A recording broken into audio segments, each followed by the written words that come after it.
all so much for being here. Today we are talking about female targeted brands and marketing, and I am so excited to be talking about this with all these ladies on the panel today. So I guess to start off, I was hoping each of you could introduce yourselves, when you got into the cannabis industry, and what you're doing now. Yo, yo, yo, what up? Good morning. Kim B in the house. Look at all these powerful women in here. And we all smoke blunts. Like, this is so fucking good when you know that everybody in here is ready to light the fuck up. Oh, that's the only F word I'm gonna say. My name is Kim B, and I am the co-founder of Tribe Tokes and the president of the Conscious Cannabis Project. And I have been selling weed since I'm 15. I dropped out of school and I cleaned motel rooms and sold nickel bags. In my 20s, I turned my house upstate into a grow and grew the sours for a good 5 years. And then I went ahead and dipped my toes into the legal market. And here we are. I'm following most of the rules, just breaking a few of them. I'm very honored to be sitting on this panel with these amazing women. I've known all of them for a very long time, and several of you back from 2016 when I walked into my first Women Grow event, and I saw Martha McDermott and Amy from Etain, and I was so scared, and they were like, no, you're supposed to be here. And guess what, guys? You are all supposed to be here. Okay, the energy of this panel. Whoa. Good morning, everyone. Ooh, it's going in it now. My name is Lange Burnett. I am the co-founder. I have been in the cannabis industry since 2018. I was not somebody who got into it because I had an ailment or because something personal happened to me. It was really about connecting community and educating and doing advocacy around the plant. It's making sure that people felt respected, valued, and heard in this industry, so that women felt they had a space, so that queer people felt that they had a space, so older people, people who are differently abled, making sure that there was intersectionality in cannabis. And making sure that that happens here in New York and beyond. What we do is amplify femme-owned brands and products, as well as those who are queer and BIPOC. We have done both experiences, taking people to field trips, doing cohort learning experiences, all to make people feel connected to themselves, the plant, and the community around them, to elevate and educate each other, and to find commonalities through this plant. And now we're also budding in the consulting industry. We've been working with brands to help them bloom consciously, to think about everything from their DEI, as well as, which, you know, like every other industry, we're failing at. And also making sure that, you know, people care about how this plant is produced. So thinking about the sustainability aspects and just taking a full spectrum approach. We are looking to move forward as well in possibly licensing, as well as I am starting on a project right now that's the cannabis and tech space, and more on that soon. I'll hand it over to the beauty that is Mary Pye.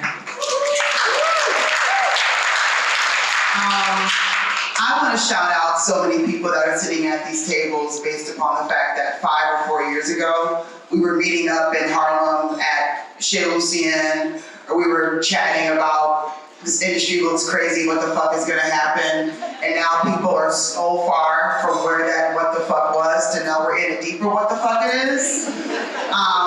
But there's a lot of evolution and elevation in this space that is happening. And so I just want to give like a big shout out to everyone here who's like made strides. And it's interesting to be on this panel. We have Kim, who literally telling her story, also forgot to mention that she has a brand called Tribe Tokes. And Tribe Tokes does a lot that is connected to communities outside of New York, which I commend her for. We have to talk about the fact that Solange has embraced so many things. A part of her brand is along with being a weed auntie on top of the other things she's doing. So, you know, women, we don't do the best job of saying all the things we are tackling, but I'm gonna try to do my best with me. So cannabis is my medicine, period. It's a medicine in general. I have Crohn's disease. Got it when I was 30. Completely fucked my whole shit up. Literally shit. And without it, I wouldn't be here. I went from 20 medications, including pill form, Dilaudid, liquid form morphine, Berberon as a downer, and Adderall as an upper, to one medication and a consistent cannabis regimen. If I didn't have that, I wouldn't be here. I co-founded with my two team members, Tanya Radley Flash, who just hit millionaire status last year with her business. Charlize Antoinette Jones, who is now on her third film she's doing costume direction for. But as of right now, we're a team of 13 people working part-time, men and women, queer and not queer, binary and non-binary, across this nation, doing work that's in Detroit, Jersey, work that's in Michigan, work that's in California, work that's in Washington, work that's in Florida and Virginia. We are really excited to announce the fact that we received an award that we'll be announcing in May for our DEI efforts thus far, which still need a lot of support from everybody in this room and not just us. Cannabis pays some bills, but definitely not all of them. So my full-time job is I am the head of Web3 at a major agency. That announcement comes out tomorrow, but I've been in the crypto space since 2014. And honestly, on top of Cannabis for Black Lives, which we created, raise money for organizations doing equity work in different parts of the globe, in different parts of this country specifically, and being an agency that now does a lot of work for different brands, one being Cann, one being a few celebrity brands, and another one that I can announce later when this announcement comes out in June. We've been doing this work with over 20 different brands for about 2 years, whether it's been us connecting people to money, which we've done a lot of that in New York, or whether it's been us connecting people to supportive opportunities with brands that actually care about the work and aren't going to use them. That's been all part of what we've been doing as conduit work in the space. And that's it. Otherwise, let's get this shit going. Literally. Thank you all so much for being here. So I think traditionally the cannabis space has been really dominated by white men, certain white male, stoner bro aesthetic. And I think this room is a testament to how far things have come since then. And also that's reflected a lot in the data, you know. I think for the first time in 2020, women became 51% of cannabis consumers. And especially during the pandemic, there's been a tremendous growth of women consumers, especially younger women. Gen Z women increased their cannabis consumption by 151% in 2020. So there's a big shift going on, and I'm curious for all of your thoughts on, you know, what's driving this shift and how is legal cannabis, you know, changing things as far as how women approach the product and the industry. So I think that women in cannabis are getting super sophisticated. And the reason why is we now have access, right? Even if you're in a state that is not legal, there are still all the California weed, all the cookies bags are still there, right? So I was in Texas, which we know there is some deep prohibition in there, and the women are still smoking weed, right? Because it's accessible. So having that access has really created a more sophisticated palette as well. And so women, as Mona said, make up a great deal of the market, between 40, 50%, and that's just the data. Like, some people are not ready to come out the motherfucking cannabis closet, and so the data is slightly skewed, right? So 50% is a huge market share, and we as women want flowers first, then we want vapes, and just recently, and this is actually what shows how sophisticated we bitches really are, is we're into the concentrates now, even over edibles. So shout out to my dabbing ladies. to rip a fat dab and just live my damn life.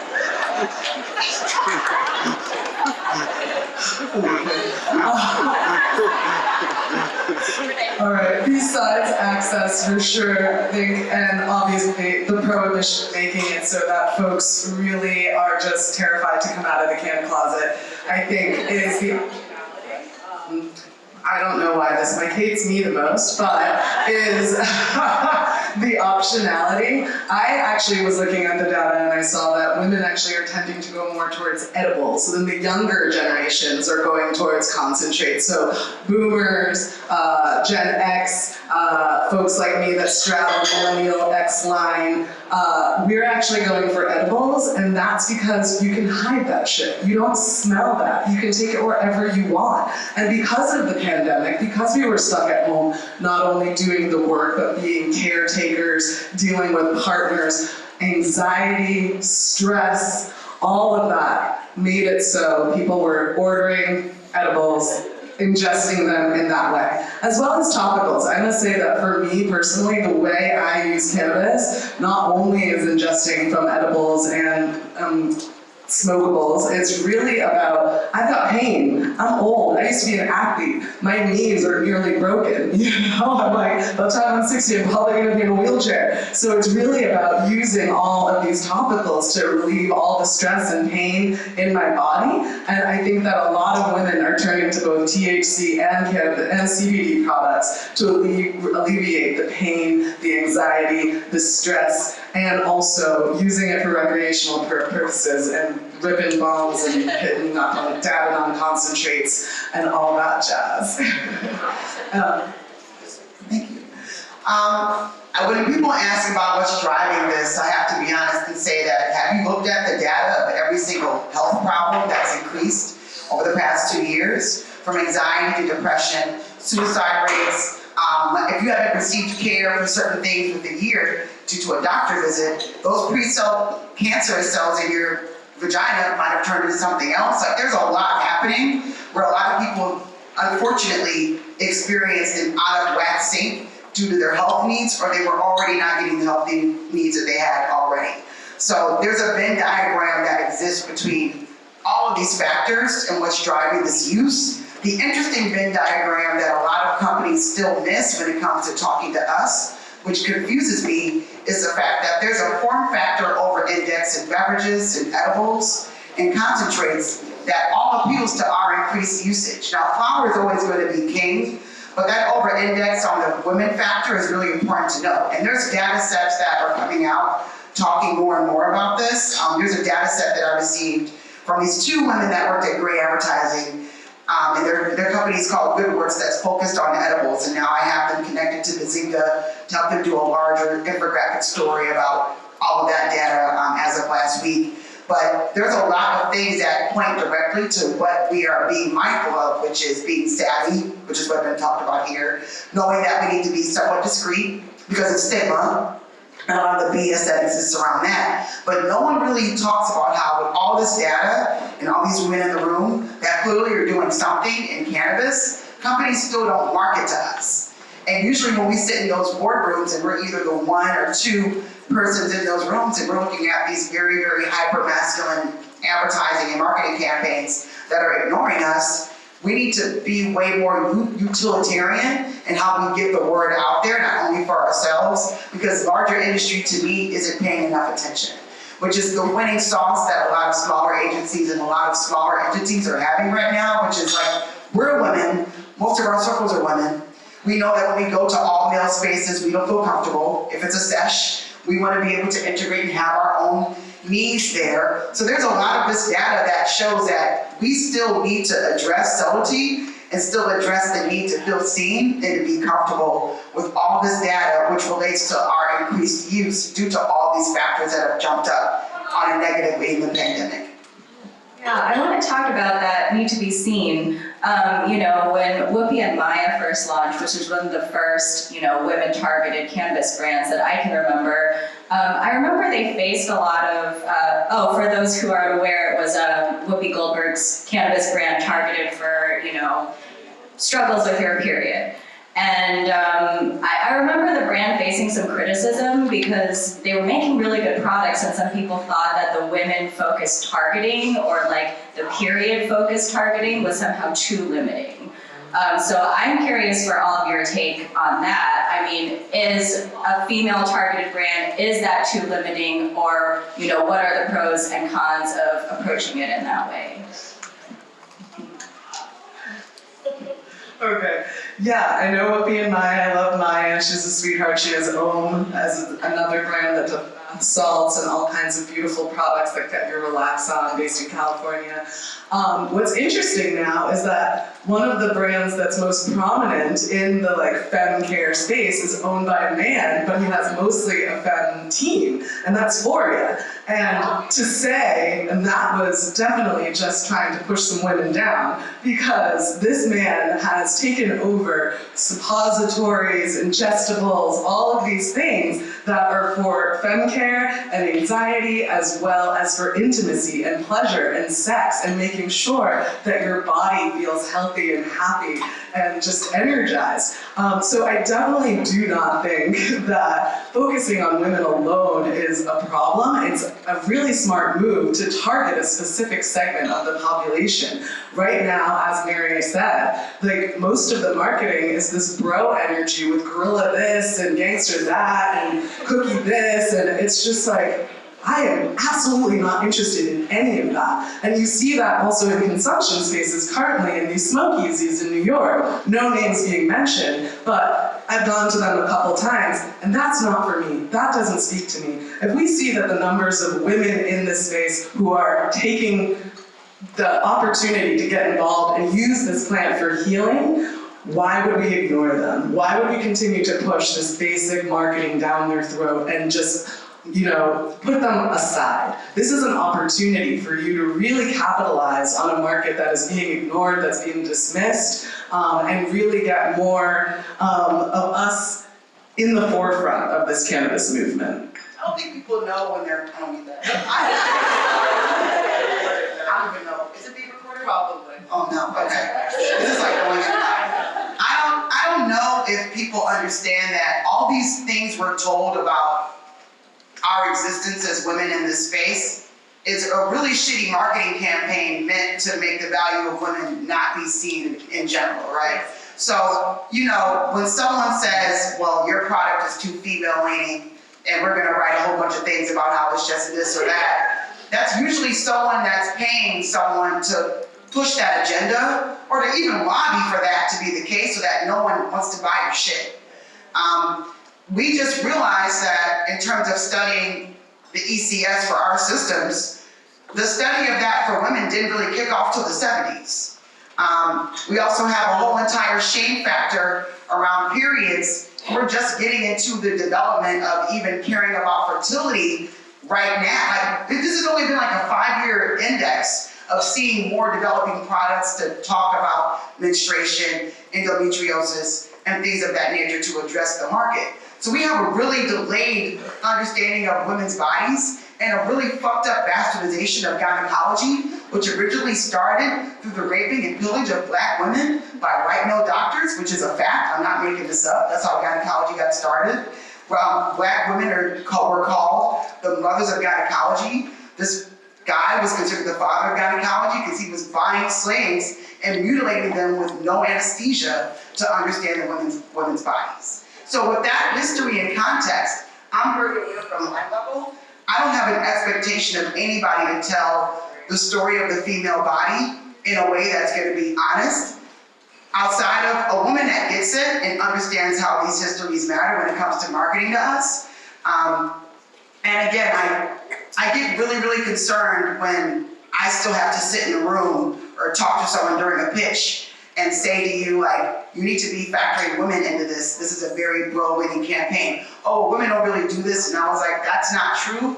Here's the data, and you can use data to tell any story that you want. And for me, if someone doesn't get it, I just tell them no. I have no problem saying no to someone who still wants to disenfranchise voices in advertising or marketing, period.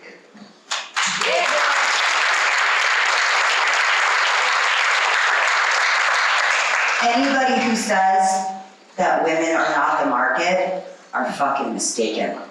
We, as women, the matriarch, our maternal instincts is to shop for our family, for our community. And so the women actually spend the money, and they are thoughtful about it. I own a brand, right? I own a vaping brand and a beauty brand, Tribe Tokes and Tribe Beauty. We are a very female-forward branded company. Guess what? The men, they just fucking come. I don't have to worry about trying to market to them because they come. You know why? Because the women, the mothers, the sisters, the grandmothers, they are the one directing. Like, you have this much to spend, homie. You know what I'm saying? And when I find having a brand that the women come and the men follow. They follow us. We get to drive the market. And so regardless, there's a shout out to some like amazing women brands. Where's Laura from Her Highness? She has a dope ass brand. And you know, it is very female forward. Does she care if men buy her shit or not? Probably not. But they do. And that's just the way it is, because when you find quality, and women love to choose quality, right? We're the reviewers. The data is that women do more reviews online than men. We like to talk about the shit that we like. And so right there, that is marketing. It's called guerrilla marketing, word of mouth marketing, whatever you want to call it. We as women drive the market. Fuck the branding, it's what we say. And we cannot forget that. That is the most important thing, is to know that we have a lot more power than what they say we do. And I'm not a feminist. I love the D. I'm not gonna lie. I'm here for it.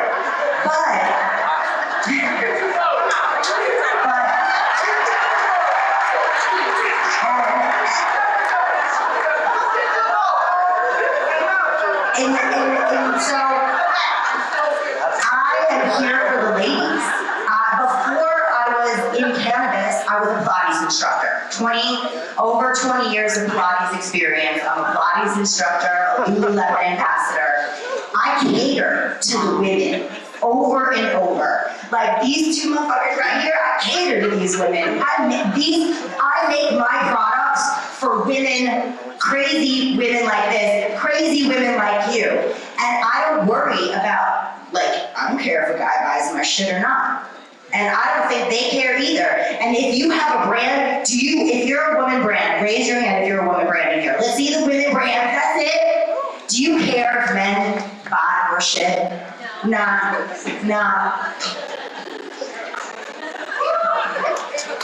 I just want to clarify, you can take a dick to the face and be a feminist.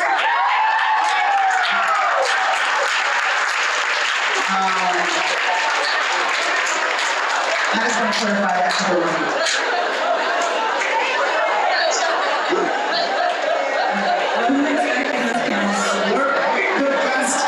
Good morning, everyone. Very serious.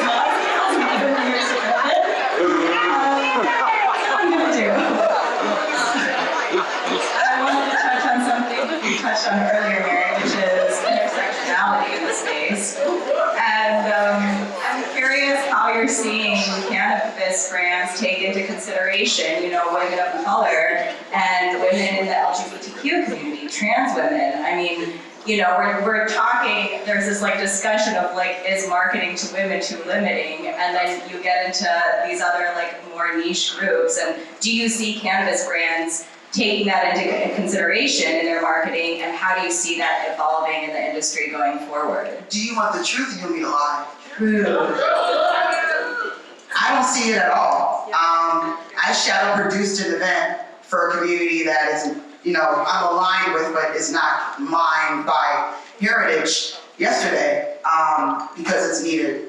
But within that regards, I can think of several queer sisters that have been doing a lot of front-leaning work in equity, and they don't get the respect that they deserve, but I always have to put them in the room or be like, what are you talking about? You should be thinking about this person. I think a lot of our understanding around trans identity and not even wanting to understand that trans women are women, and understand that trans men are men, that's a whole other conversation that I don't think this room wants to really dive into, but I think there's a lot that needs to be said for how we do not have a equitable marketing push towards communities that are queer, communities that are trans.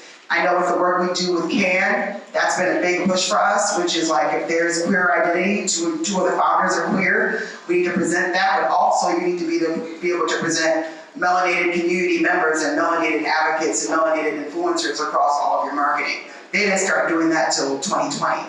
And it's been a long-standing partnership and a relationship because they didn't stop after the election, which most brands did.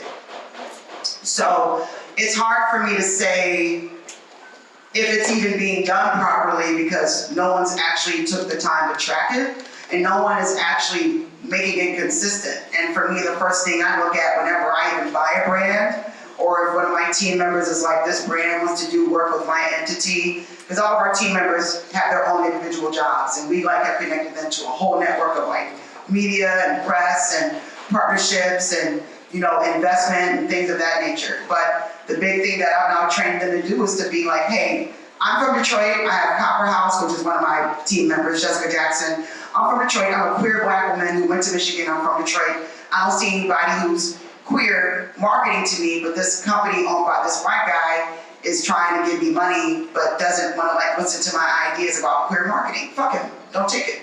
There's money out there for you to align with a brand that understands your value and what you hold in your community. As a black woman who not only has done work on the policy side to deliver recreational policy in Detroit to drive that forward and be a business owner and have a full-time job and do what you need to do as a woman that identifies with creating opportunities for queer women and not just pay you because they want to chalk a number on the board. That doesn't work to even market the brand. Why would you not want to market your brand effectively and reach out to someone and be like, I'm gonna pay you, Solange, to do this, and we don't really care about anything or have any black people in our advertising.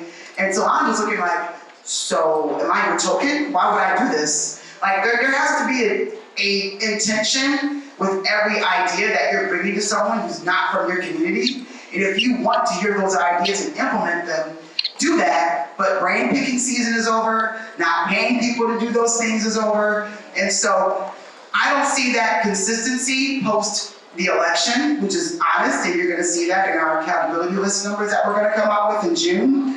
But it's a problem, and it makes me really concerned as a black body, knowing that this disingenuous marketing is occurring in this way. I know it's happening on my side too.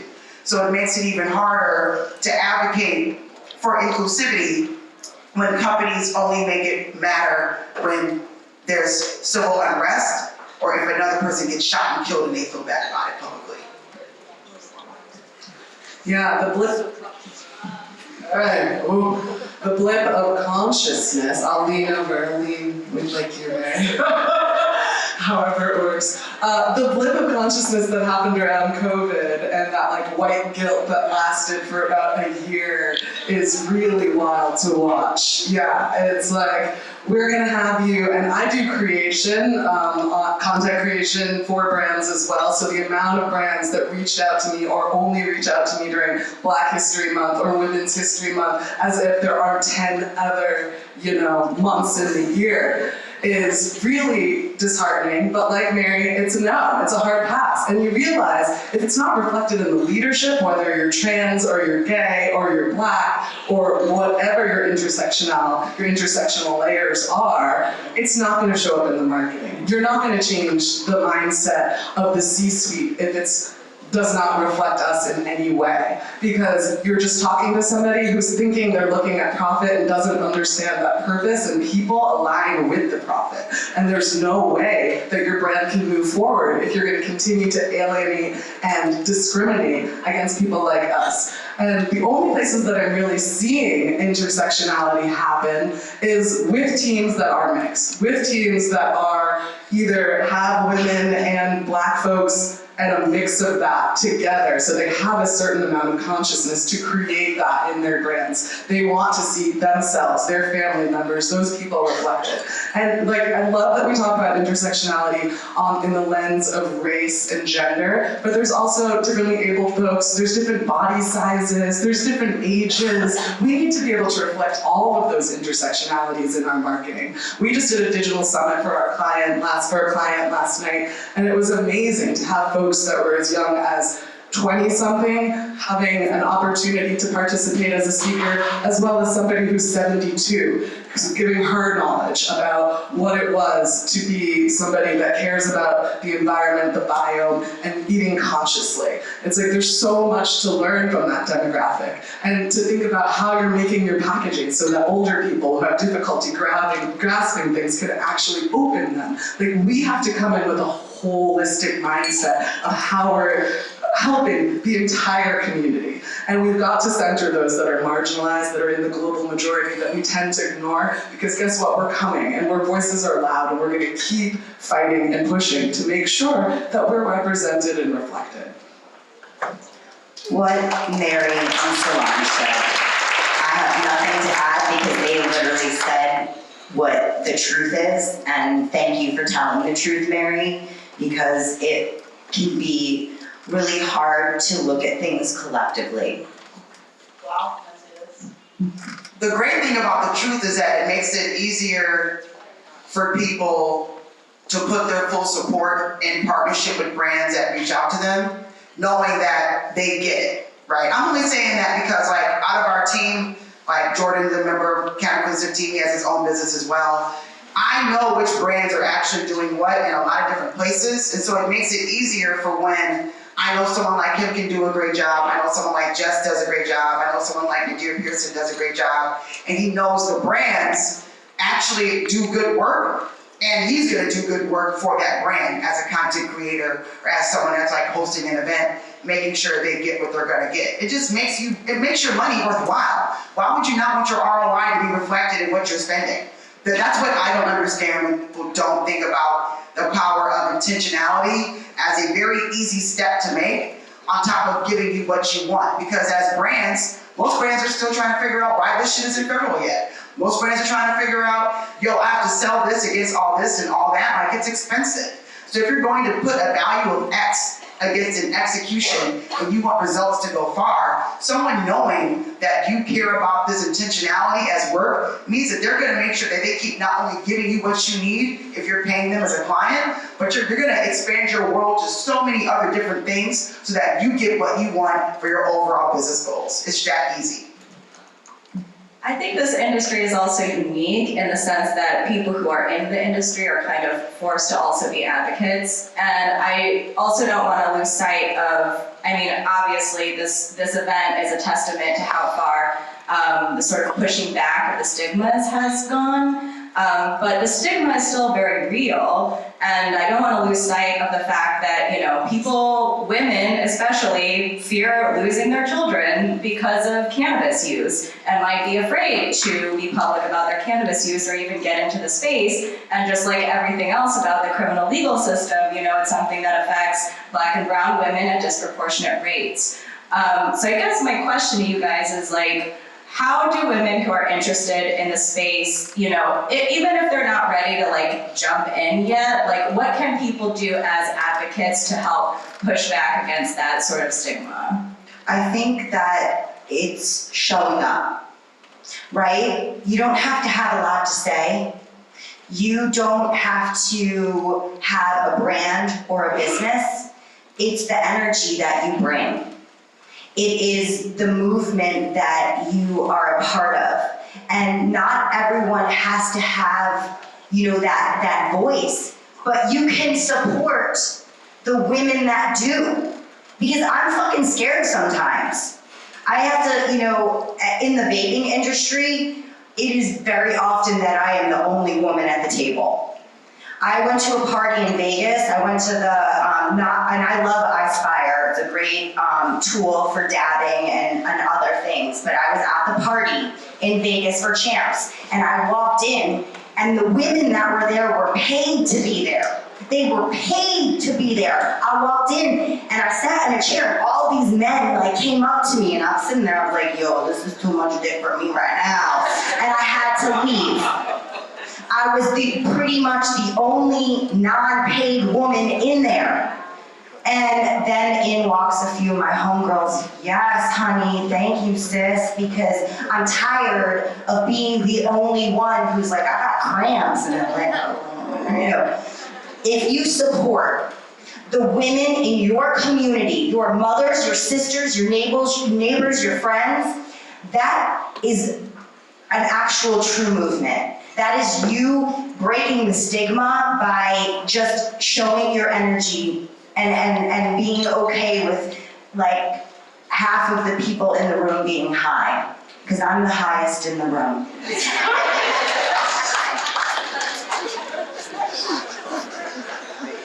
Okay. Okay.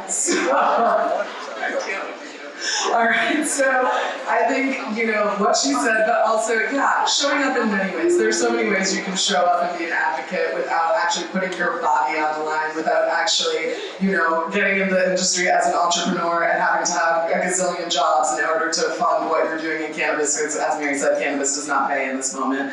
But you can follow women's accounts. Like their stuff on Instagram, on TikTok, share it with your friends. Make sure that these brands are rising above these algorithms that were made for certain people by certain people. That's one way. Make sure that you're actually shopping these femme, black, queer-owned brands. Your dollar has so much power. And if you're just gonna go throw your money into a pit because some celebrity owns a cannabis brand and that's all you care about, then good luck to you. Conscious consumption. Care about where you're putting your dollars and whose pocket that money is going into. That is politics right there.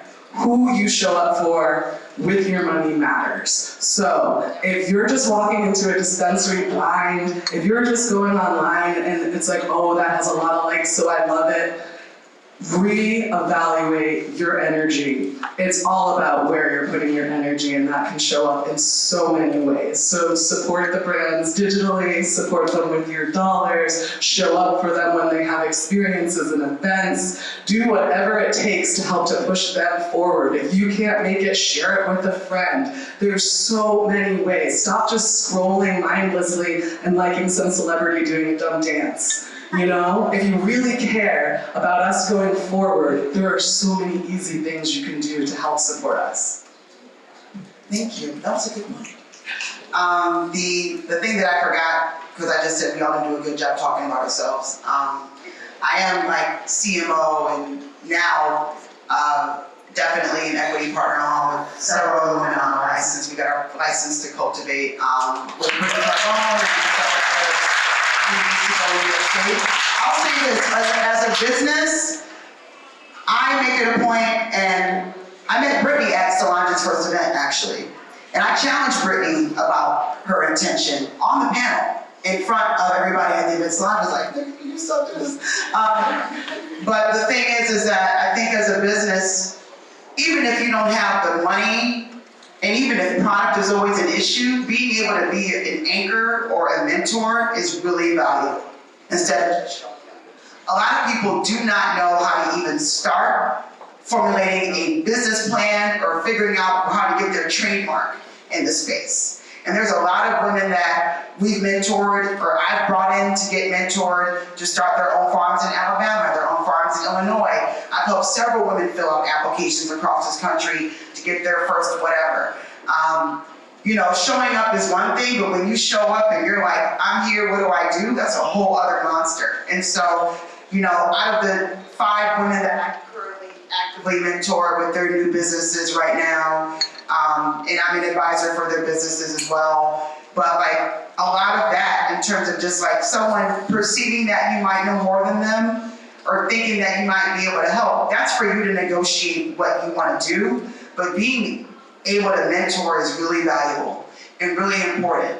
And it makes showing up so much more powerful, because showing up is one thing, but when you really realize what you want to do, you want someone to give you advice. And there's a lot of things that we can all offer to someone else at this table or someone else out in the world that you know wants to be in the space, even if you both are figuring it out. But having two women show up to an Ice Power event that's a total sausage factory versus you is a mentorship lane. You passing on a free ticket to an event like this that someone may not be able to afford or may not be aware of is a way of helping somebody show up. If you don't have the 30 minutes or an hour or 2 hours a week to be like, I'm gonna help you develop your stuff, there's other ways to be a guide in the space so that people not only feel like they're showing up, but they're showing up with information and support. I think that's what's important. So we have a few minutes left. We have like 10 minutes left. So I'd love to take some audience questions. Hi, sorry, I'm Mallory Costa. I work for an architecture firm. I look like I'm 16. And being an architect in the industry, I always get questioned, like, everybody doesn't think I'm knowledgeable on architecture. And I think what Kim said about being a woman in the industry, especially in the cannabis industry, when you do walk into that room and you don't know how to voice her, you do have to speak up. And for the people that don't feel like they could speak up, or if they have that stigma and are feeling they're being profiled and stereotyped, how do you feel like they should overcome that? How do they get that bravery to step out of their shell and make their voices heard in a room full of men? Because I feel like that goes into my industry as well as an architect. Everybody I start talking about, the deans and colleagues, and they're like, excuse me, who are you? And then like you don't want to feel like you don't want to like say they're stupid or anything, but like how do you respond to that, or how do you show yourself? Thank you so much for this question. It's so important, and it is hard as a woman to, be in a room full of men who think that they're smarter than us. And again, I'm not here to bash men in any type of way. My best advice is, number one, get your girl gang. I call my friends and my ladies in my community the date. Like last night, I was with Kristen, Deborah, Jamie Lewis, Kate, and I needed that time. They were there to build me up for today, and I thank you, all of you ladies, for that so much. Second is know your facts. Hone your own skills. Fuck the rest of whoever doesn't think that you have what it takes to make it work, whatever it may be in your industry. But knowing your own facts. I don't talk about things that I don't know about. I am here to talk about the thing. I'm not a know-it-all. I don't know it all, and I don't care to actually fucking know it all. I like what I know, and I'm a brand, so I can talk about brands. I know my facts on brands. I fact check. Last night when, Mona sent over our information, I was high as fuck with the girls. So this morning I woke up at 6 a.m., puffy-eyed, and I went downstairs and took a dab and read all of the questions that Mona had, and I started to do a little fact checking. What are women shopping the most for? And like Solange said it, flower is queen, and vapes, because the vapes don't have the smell, blah, blah, blah. But I fact check. And so when you walk into a room and you know your shit, confidence just comes out. And guess what? Guys, there's some shout out to the guys in the room. I just saw Steve Bloom from the parade, who's also from Celebrity Stoner. And Steve has always been such a support to me. Thank you, Steve. And, but I don't feel intimidated because I know my shit. I walk into the room, and now the men respect me. Because I don't take their shit. I don't care if they think I know something or I'm valuable or not.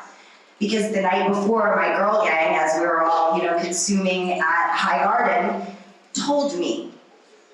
Sorry, I get emotional because I love the women so much. They told me, they said, you can do this, Kim, you're fine. You're good. But guys in here, you support the women, right? Raise your hand if you're a guy and you support women. You better, every single guy that's in here better raise his hand. And we thank you for that. And there is space for women.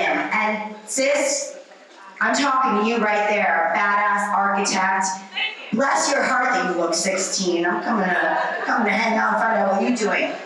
Walk in there. Hey, that's what's up. Thank you. You walk in and you just, even if you're nervous, you just go. Because you are valuable. All of you. You have something to offer. And you are here because you are supposed to be. Just want to add one other thing.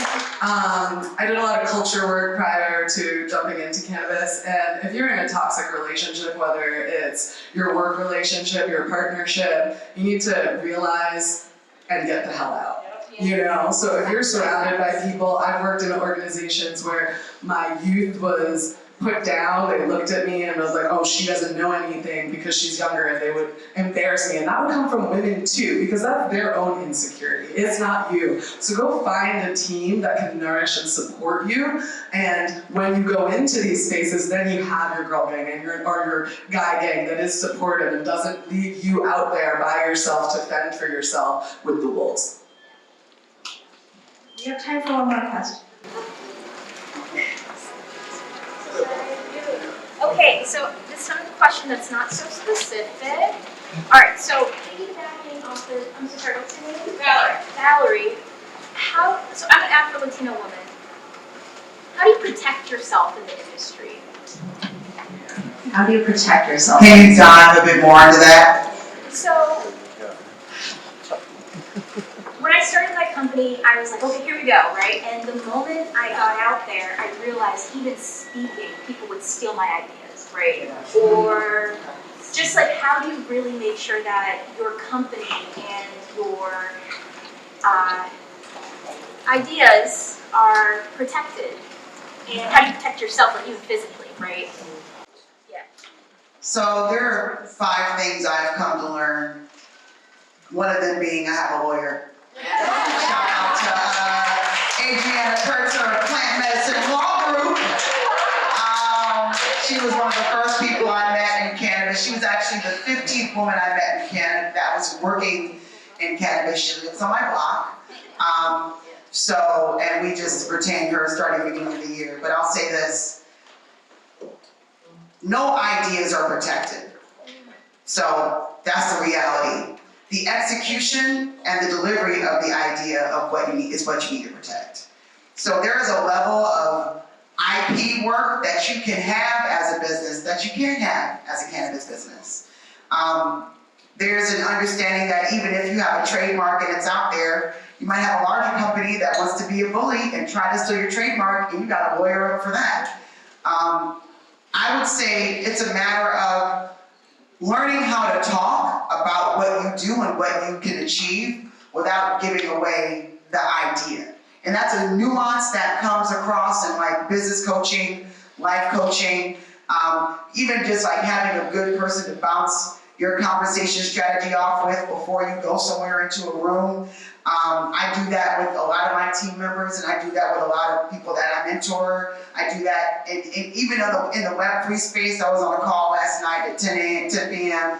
with a friend of mine who just started at Consensus, another friend at Voyager, and another friend at FTX. We were having a conversation similar to that. A lot of knowing how to talk about what it is, what you do, and what you can offer with protection in mind is a nuance that comes across in like business acumen and like conversations. So if you want to go to my Calendly and book a 30-minute session for free with me, we can meet up here and talk about that. Beautiful, thank you. No problem.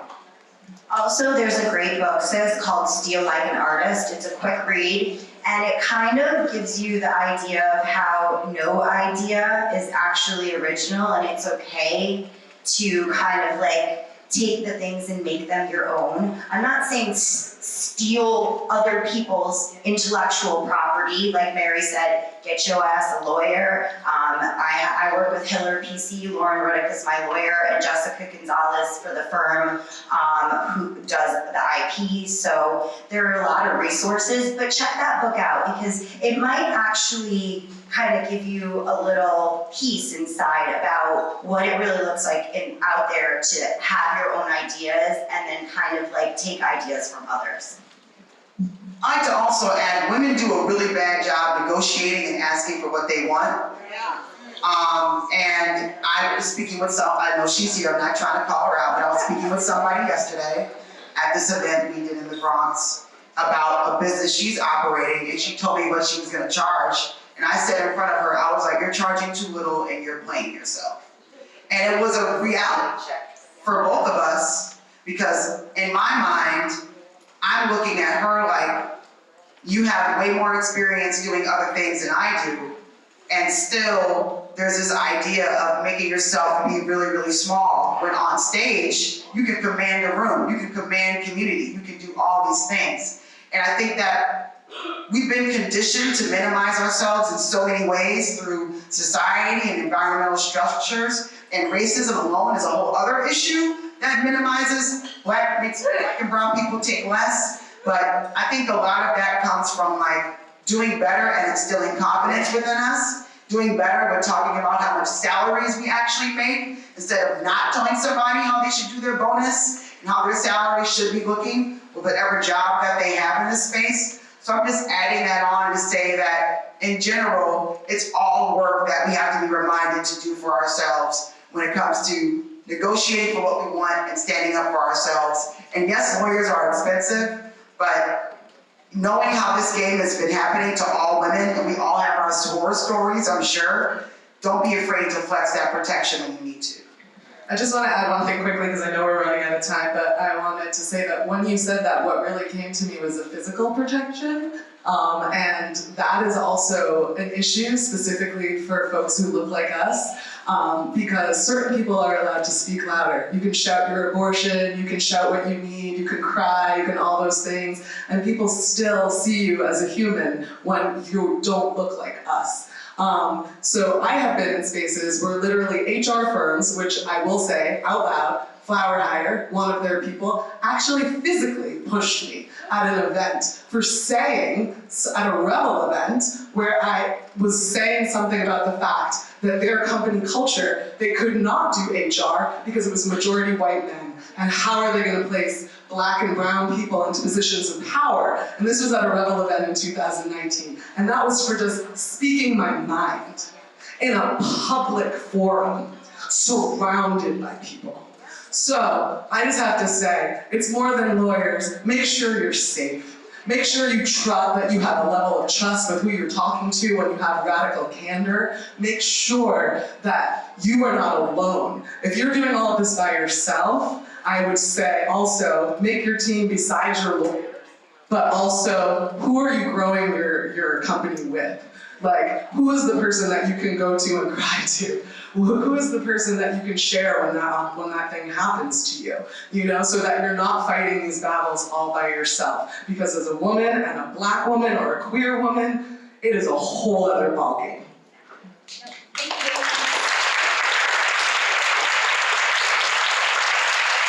That is all we have time for today, unfortunately. I just want to thank you all so much for being here and for speaking your truths. This is such a great show. Thank you for having us.